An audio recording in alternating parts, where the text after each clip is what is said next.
Hello friends, welcome to GTU studies. આજના operation રિસર્ચના લેક્ચરમાં આપણે એક નવું ચેપ્ટર શરૂ કરવા જઈ રહ્યા છીએ, જેનું નામ છે લિનિયર પ્રોગ્રામિંગ. અને આજના લેક્ચરમાં આપણે આ ચેપ્ટરનું ઇન્ટ્રોડક્શન મેળવીશું. બરાબર છે ફ્રેન્ડ્સ, લિનિયર પ્રોગ્રામિંગ વિશે વાત કરીએ તો સૌથી પહેલાં તો લિનિયર પ્રોગ્રામિંગને ઓપરેશન રિસર્ચનું હાર્ટ કહેવામાં આવે છે. It is cold the heart of operation research. એવું શા માટે? તો કે લિનિયર પ્રોગ્રામિંગ એક એવો ટોપિક છે જેને ઓપરેશન રિસર્ચના બાકીના બધા જ ટોપિક સાથે કોઈને કોઈ રીતે કનેક્ટ કરી શકાય છે, અથવા તો બાકીના બધા જ ટોપિકને તમે લિનિયર પ્રોગ્રામિંગમાં કન્વર્ટ કરીને પછી સોલ્યુશન મેળવી શકો છો. That is why it is cold the heart of operation research. Second thing, it was introduce during world war II. આપણને બધાને ખ્યાલ છે કે ઓપરેશન રિસર્ચ સબ્જેક્ટ છે એની શરૂઆત વર્લ્ડ વોર IIના ડ્યુરેશનમાં થઈ હતી, અને એ વખતે એમાં એક જ ટોપિક હતો. એ ટોપિકનું નામ છે લિનિયર પ્રોગ્રામિંગ, રાઈટ? એના પછી બીજા બધા topic, assignment theory, transportation, game theory, એ બધા ટોપિક ઇન્ટ્રોડ્યુસ થયા, બટ એ ક્યાંક ને ક્યાંક લિનિયર પ્રોગ્રામિંગ સાથે કનેક્ટ થયેલા છે. Third thing is, why it is called linear programming? The answer is very simple. Linear relation between variables is there, so it is called linear programming, right? હવે આપણે linear પ્રોગ્રામિંગનું general mathematical model એક વખત જોઈ લઈએ. Linear પ્રોગ્રામિંગનો કોઈ પણ numerical તમને આ ફોર્મેટમાં આપેલો હશે, અથવા તો તમને જે ક્વેશ્ચન આપેલો હોય એમાંથી તમારે એને આ ફોર્મેટમાં કન્વર્ટ કરવો પડશે. It is the general mathematical model of linear programming, right?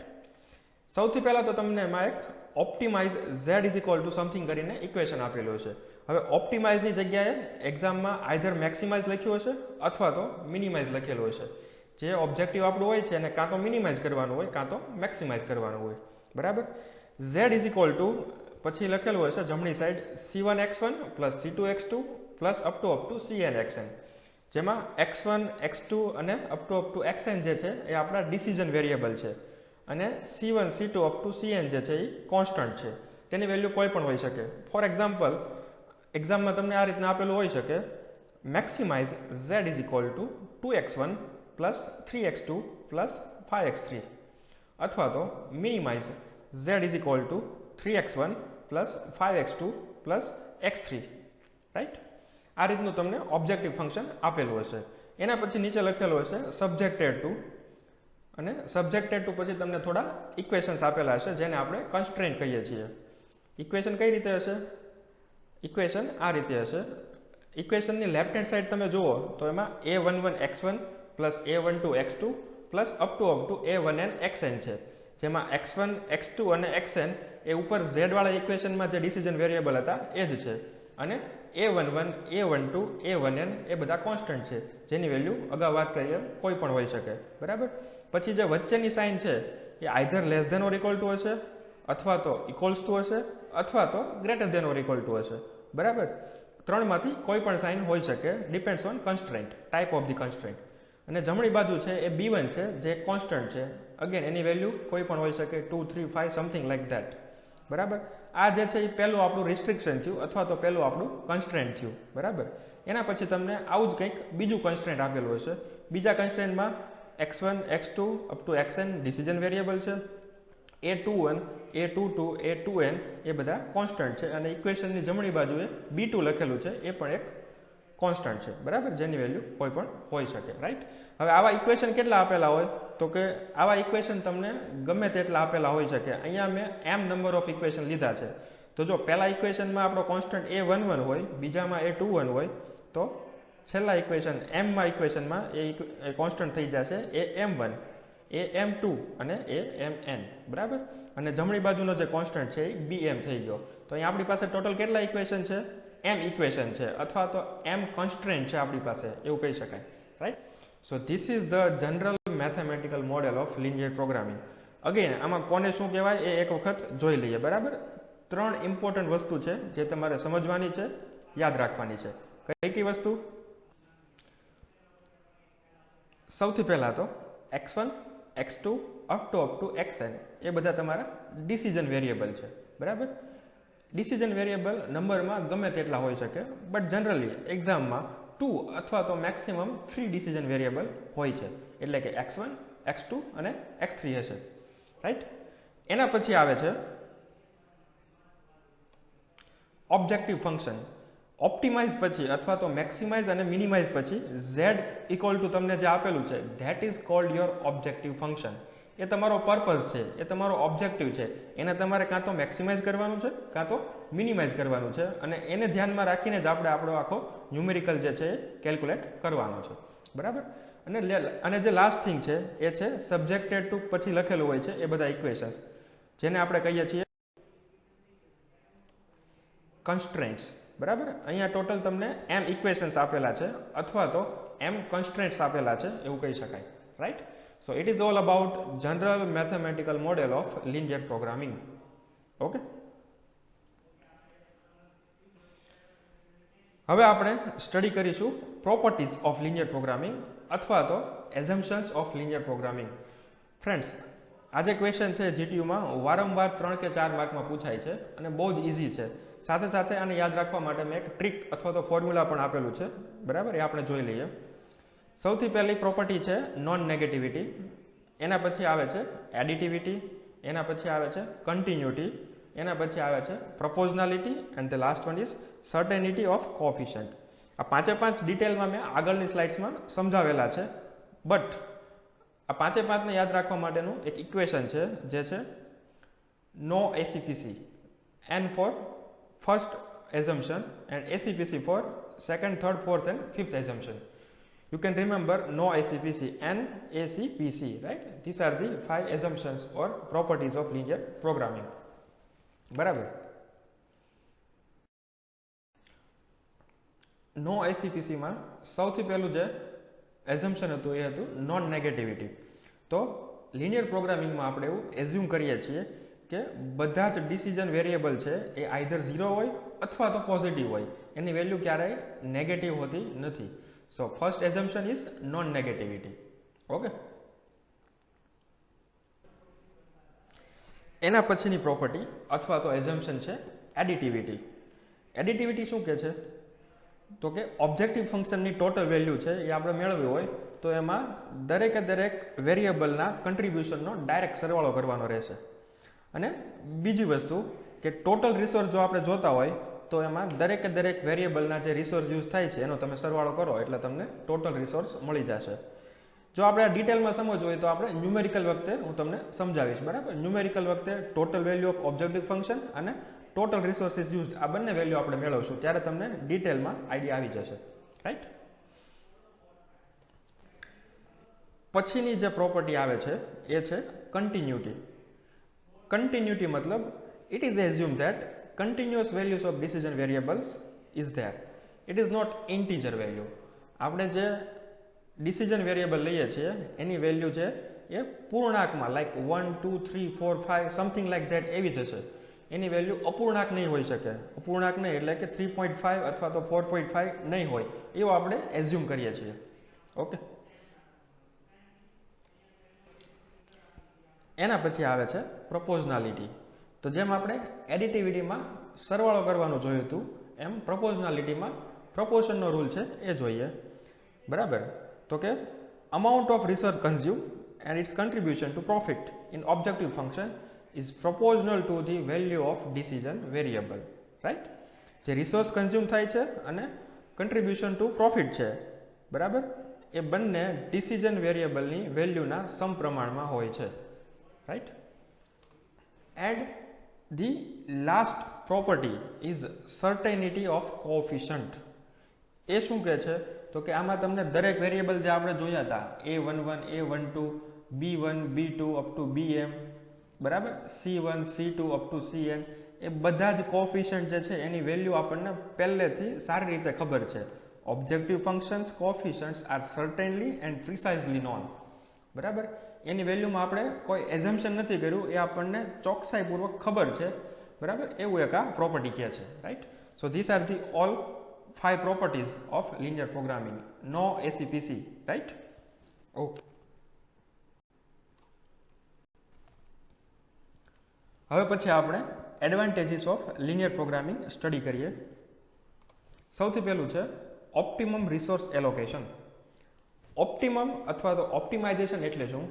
તો કે તમારા પર્પઝને અનુરૂપ તમારે રિઝલ્ટ મેળવવું, that is called optimization. For example, તમારું ઓબ્જેક્ટિવ ફંક્શન અથવા તો તમારો ઓબ્જેક્ટિવ છે અથવા તો તમારો પર્પઝ છે કે પ્રોફિટ મેક્સિમમ મેળવવો, તો તમે તમારા દરેક રિસોર્સને એ રીતે એલોકેટ કરશો કે તમારો પ્રોફિટ છે એ મેક્સિમમ થાય. જો તમારો ઓબ્જેક્ટિવ ફંક્શન, જો તમારો પર્પઝ છે એવો હોય કે ટાઈમને મિનિમાઇઝ કરવો, તો તમે તમારા દરેક રિસોર્સને એ રીતે એલોકેટ કરશો કે પ્રોડક્શન માટેનો ટાઈમ છે એ મિનિમમ લાગે. જો તમારો પર્પઝ હોય કે ક્વોલિટીને મેક્સિમમ રાખવી, તો તમે તમારા દરેક રિસોર્સને એ રીતે એલોકેટ કરશો કે ક્વોલિટી જે છે એ મેક્સિમમ આવે. Right? So it is all about optimization. Next, improvement in quality of decision. જો તમે કોઈ એક પ્રોડક્શન હાઉસ માટે લિનિયર પ્રોગ્રામિંગ પરથી મેથેમેટિકલ મોડેલને ધ્યાનમાં લઈને તમારો ડિસિઝન લેતા હો, તો એ તમારો ક્વોલિટેટિવ ડિસિઝન હશે, વધારે સારો ડિસિઝન હશે, રાધર ધેન તમે ડાયરેક્ટલી કંઈ વસ્તુ એઝ્યુમ કરીને અથવા તો તમારા એક્સપિરિયન્સના બેઝ પર લ્યો છો, એના કરતાં આ જે ડિસિઝન છે એ વધારે ક્વોલિટેટિવ હશે. Right? Next is exploring bottleneck machine. It is important, સમજવા જેવું છે આ. સૌથી પહેલાં તો બોટલનેક એટલે શું? બોટલનેક એટલે એવા ટાઈપના મશીન કે જે છે બીજા મશીનનો વપરાશ કરવાનો બાકી હોય એના લીધે બાકી રહી ગયા હોય. બરાબર? આ બોટલનેક જેવું છે. તમે કોઈ પણ બોટલ હોય છે, બરાબર, એનો આગળનો પોર્શન જુઓ તો એ સાંકડો હોય છે અને જે બોટલનો જે મેઇન પોર્શન હોય છે એનો ડાયામીટર છે થોડો વધારે હોય છે. બરાબર? તો અહીંયા પણ કંઈક એવું જ કહે છે, એક મશીન જે છે એ આઇડલ પડ્યું છે, નકામું પડ્યું છે. શું કામ? તો કે આપણી પાસે જે પ્રોડક્ટ જે છે એ મશીનમાં જવા માટે રેડી નથી, એના પર બીજા મશીનનું વર્ક થવાનું પહેલાં બાકી છે. સો આપણે લિનિયર પ્રોગ્રામિંગની મદદથી બોટલનેક મશીનને આઈડેન્ટિફાઈ કરી શકીએ છીએ અને એનું સોલ્યુશન પણ લાવી શકીએ છીએ.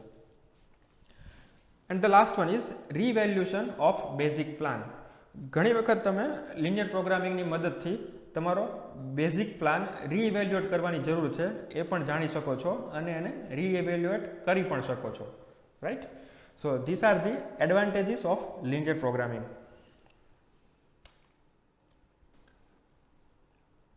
એના પછી આવે છે limitations of linear programming. One by one check કરી લઈએ. સૌથી પહેલાં, linear relationship is always not possible. Linear પ્રોગ્રામિંગમાં આપણે સૌથી પહેલાં તો એવું એઝ્યુમ કરીએ છીએ કે દરેક વેરિયેબલમાં લિનિયર રિલેશનશિપ જ હશે, but it is not always possible. So it is a limitation. LP એટલે કે linear programming assumes that decision variables are always integers which is not there in answer. બરાબર? આપણે એવું એઝ્યુમ કરીએ છીએ કે ડિસિઝન વેરિયેબલ ઇન્ટીજર જ હશે, બટ એવું ઘણી વખત આન્સરમાં હોતું નથી. Certainty of coefficient is not possible every time.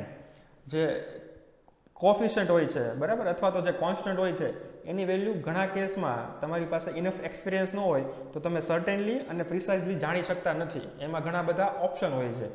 તો લિનિયર પ્રોગ્રામિંગ આપણે ન્યુમેરિકલ છે એ કેલ્ક્યુલેટ કરવા માટે જે કોફિશન્ટ છે એ સર્ટેનલી અને પ્રિસાઇઝલી તમને ખબર હોવા જરૂરી છે. સો it is a limitation. LP deals with single objective function only. બરાબર? લિનિયર પ્રોગ્રામિંગમાં આપણે z ઇઝ ઇક્વલ ટુ કરીને જે ઓબ્જેક્ટિવ ફંક્શન આપેલું હોય છે એ એક જ હોય છે. ઘણી વખત પ્રેક્ટિકલી એવા પ્રોબ્લેમ પણ હોય જેમાં એક કરતાં વધારે ઓબ્જેક્ટિવ ફંક્શન હોય, તો એની સાથે આપણે લિનિયર પ્રોગ્રામિંગની મદદથી ડીલ કરી શકતા નથી. And the last one is LP ignore the effect of time. LPમાં આપણે ટાઈમની ઇફેક્ટને ધ્યાનમાં લેતા નથી, ઇગ્નોર કરીએ છીએ. So these are the limitations of linear programming.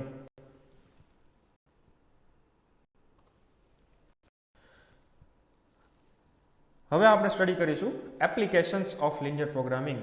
બરાબર? ઓલમોસ્ટ એપ્લિકેશન્સ ઓફ ઓપરેશન રિસર્ચનો જે આન્સર છે એ આન્સર તમે આમાં લખી શકો છો. બરાબર? લગભગ ઓપરેશન રિસર્ચની જેટલી પણ એપ્લિકેશન છે એ બધી એપ્લિકેશન લિનિયર પ્રોગ્રામિંગની પણ છે જ, બટ સ્ટીલ આપણે એક વખત રિવાઇઝ કરી લઈએ છીએ. સૌથી પહેલાં તો ફિલ્ડ છે પ્રોડક્શન મેનેજમેન્ટ. પ્રોડક્શન મેનેજમેન્ટમાં લિનિયર પ્રોગ્રામિંગ કઈ રીતે કામ લાગે છે? સૌથી પહેલાં પ્રોડક્ટ મિક્સમાં. બરાબર? પ્રોડક્ટ મિક્સમાં કઈ રીતે હોય છે? તમે એક સાથે તમારી ફેક્ટરીમાં મોર દેન વન પ્રોડક્ટ એ, પ્રોડક્ટ બી અને પ્રોડક્ટ સી બનાવો છો, તો તમારે કઈ પ્રોડક્ટ કેટલા પ્રમાણમાં બનાવવી જોઈએ જેથી તમારો પ્રોફિટ મેક્સિમમ થાય. આ રીતના પ્રોબ્લેમ હોય એ આપણે લિનિયર પ્રોગ્રામિંગની મદદથી ઇઝીલી સોલ્વ કરી શકશું. એના પછી છે બ્લેન્ડિંગ પ્રોબ્લેમ્સ. તમને યાદ હોય તો ઓપરેશન રિસર્ચના ઇન્ટ્રોડક્શન વખતે મેં તમને એક પ્રોબ્લેમ આપેલો હતો, બરાબર, જે ડાયટ પ્રોબ્લેમ તરીકે નામ આપેલું હતું આપણે એને. તો ડાયટ પ્રોબ્લેમ છે એમાં આપણે બધા ડાયટને કઈ રીતે મિક્સ કરવા જેથી તમને પૂરું પોષણ મળી રહે, કઈ રીતે બ્લેન્ડ કરવા એ આપણે ચેક કર્યું હતું, બરાબર. This type of problem is called blending problems. Trim loss જે છે એક જાતનું પ્રોડક્શન માટેની પ્રોસેસ છે જેમાં તમે કોઈ પણ શીટ હોય છે એમાંથી એને ટ્રીમ કરીને અલગ અલગ વસ્તુઓ બનાવો છો. તો તમારું જે ટ્રીમ લોસ હોય છે, જે વધારાની જે શીટ હોય છે જે વેસ્ટમાં જાય છે, એને મિનિમાઇઝ કરવાની હોય છે. એ પણ લિનિયર પ્રોગ્રામિંગની મદદથી સોલ્વ કરી શકાય છે. અને છેલ્લે આવે છે પ્રોડક્શન પ્લાનિંગ. પ્રોડક્શનનું એડવાન્સમાં પ્લાનિંગ આપણે લિનિયર પ્રોગ્રામિંગની મદદથી બહુ ઇઝીલી કરી શકીએ છીએ. પછીની જે એપ્લિકેશનનું ફિલ્ડ છે એ છે માર્કેટિંગ મેનેજમેન્ટ, બરાબર. એમાં સૌથી પહેલાં આવે છે મીડિયા સિલેક્શન. સપોઝ તમારે તમારી કોઈ એક પ્રોડક્ટની એડ આપવી છે, તો એ એડ આપવા માટે ઘણા બધા ઓપ્શન અવેલેબલ છે, લાઈક ન્યૂઝપેપર, ટેલિવિઝન, રેડિયો અથવા તો સોશિયલ મીડિયા, બરાબર.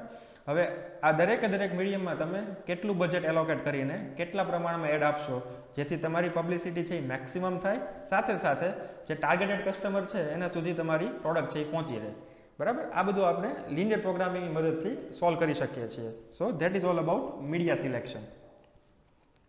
પછી છે ટ્રાવેલિંગ સેલ્સમેન પ્રોબ્લેમ. આપણે અસાઇનમેન્ટ થિયરી નામના ચેપ્ટરમાં ટ્રાવેલિંગ સેલ્સમેન પ્રોબ્લેમ આવે છે, બરાબર. તો એ પ્રોબ્લેમ છે એ લિનિયર પ્રોગ્રામિંગની મદદથી સોલ્વ કરી શકાય. અને મેં તમને વાત કરેલી છે એમ દરેક પ્રોબ્લેમને આપણે કોઈને કોઈ રીતે લિનિયર પ્રોગ્રામિંગ સાથે કનેક્ટ કરી શકીએ અને સોલ્વ પણ કરી શકીએ છીએ. Next is physical distribution. Marketing મેનેજમેન્ટમાં ફિઝિકલ ડિસ્ટ્રીબ્યુશન કઈ રીતે કરવું એ પણ લિનિયર પ્રોગ્રામિંગથી સોલ્વ કરી શકાય છે. The next field is agriculture application. એગ્રીકલ્ચરમાં, ખેતીમાં, ફાર્મ મેનેજમેન્ટ માટે, બરાબર, કેટલા લેબર છે, કેટલું વોટર છે, બરાબર, કેટલું જે ઇન્વેસ્ટમેન્ટ છે એ કયા ફાર્મમાં એલોકેટ કરવું, એ બધું તમે લિનિયર પ્રોગ્રામિંગથી ડિસાઇડ કરી શકો છો. That is the application. એના પછી આવે છે financial management. Capital budgeting problem, કયા ફિલ્ડમાં કેટલું બજેટ એલોકેટ કરવું એ ઇઝીલી લિનિયર પ્રોગ્રામિંગની મદદથી આપણે મેળવી શકીએ છીએ. પ્રોફિટ પ્લાનિંગ, પ્રોફિટ છે એ કઈ રીતે મેક્સિમાઇઝ કરવો એ આપણે એલપીની મદદથી ફાઇન્ડ કરી શકીએ છીએ. છેલ્લું આવે છે મિસેલિનિયસ, બધા મિક્સ પ્રોબ્લેમ, બરાબર. એમાં અલગ અલગ ફિલ્ડ્સ આવે છે, જેમ કે ડાયટ પ્રોબ્લેમ, એક્ઝામ્પલ તમને ખ્યાલ છે. એના પછી આવે છે ઇન્સ્પેક્શન પ્રોબ્લેમ, બરાબર. તમારી પાસે અલગ અલગ પ્રકારના ઇન્સ્પેક્ટર અવેલેબલ હોય છે જે ક્વોલિટી ચેકિંગનું કામ કરે છે, બરાબર. અને દરેક ઇન્સ્પેક્ટર જે છે એનો ચાર્જ અલગ અલગ હોય છે. તો તમારે તમારું ક્વોલિટી પણ બેસ્ટ રાખવી હોય અને તમારો ચાર્જ પણ મિનિમમ ચૂકવવો હોય, તો એના માટે કઈ રીતનું પ્લાનિંગ કરવું પડે એ આપણે લિનિયર પ્રોગ્રામિંગની મદદથી ફાઇન્ડ કરી શકીએ છીએ. એના પછી આવે છે military application. Obviously military application તો લિનિયર પ્રોગ્રામિંગમાં હોવું જ જોઈએ, બિકોઝ લિનિયર પ્રોગ્રામિંગની શરૂઆત જ વર્લ્ડ વોર 2માં મિલિટરી એપ્લિકેશન માટે થયેલી હતી, બરાબર. Friends, that was all about introduction to linear programming, બરાબર.